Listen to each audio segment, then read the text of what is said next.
Salut à tous, bienvenue pour la revue de l'épisode 26. Un épisode plus complet avec du jeu, de la réalité, mais pas trop de l'un ni de l'autre.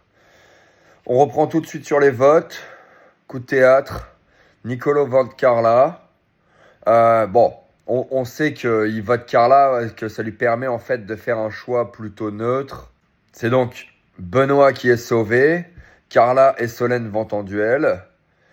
Donc la première question, plutôt simple, il suffit d'additionner les chiens, les chats, les pattes, bon bref.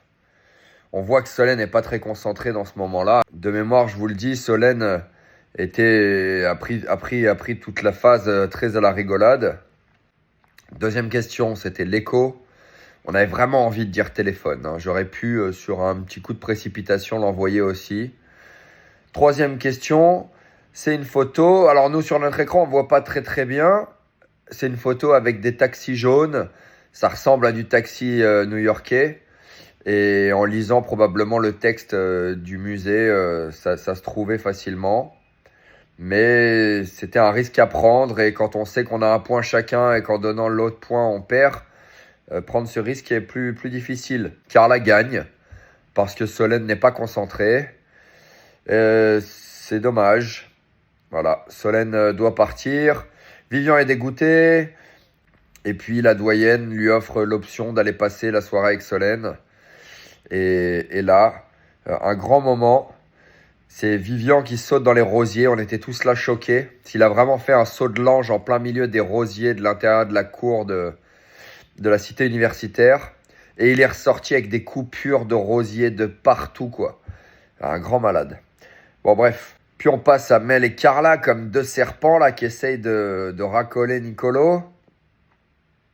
On voit aussi que Mel décide d'aller chercher un peu l'embrouille avec Toto en utilisant des mots qui, elle sait, vont être des déclencheurs. Bon, je vois pas trop l'intérêt en fait d'aller chercher la merde avec les gens. Mais en tout cas, ça a plutôt bien marché. S'ensuit une annonce de la doyenne. Il n'y a plus d'équipe, c'est chacun pour soi. Ce qui est plutôt pas mal, on va dire. À ce stade du jeu, c'est mieux. Et le test des cerveaux. On sait que le gagnant sera immunisé et il pourra immuniser quelqu'un d'autre. Alors, première question, pays, la langue officielle est l'espagnol. On s'en sort plutôt bien. À savoir que Ibiza, c'est une île espagnole, mais elle fait partie de l'Espagne. Et Puerto Rico, c'est un état des États-Unis. Bon, après qu'on ait dit le Pérou, il nous restait encore de mémoire Bolivie, il nous restait Colombie, il nous restait encore Guatemala. Bon, après, il n'y en avait plus beaucoup. Peut-être les îles aussi, les îles dans les Caraïbes, certaines d'entre elles en tout cas.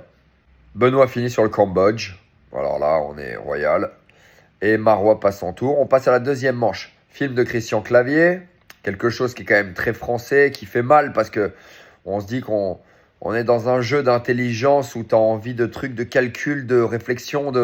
Bon là, c'est vraiment typiquement de la culture générale française.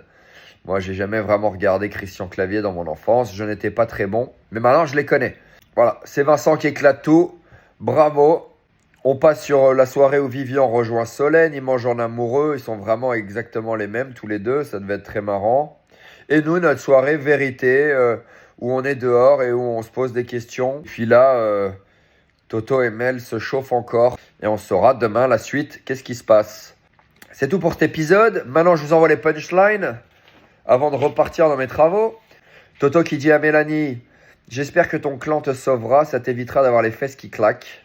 Alors c'était bien sorti. Puis Carla qui dit: Ibiza, c'est comme la Corse, c'est un pays. Bon alors là les gars, ça c'est de la pépite. Nicolo en interview qui balance: c'est qui ce François Clavier?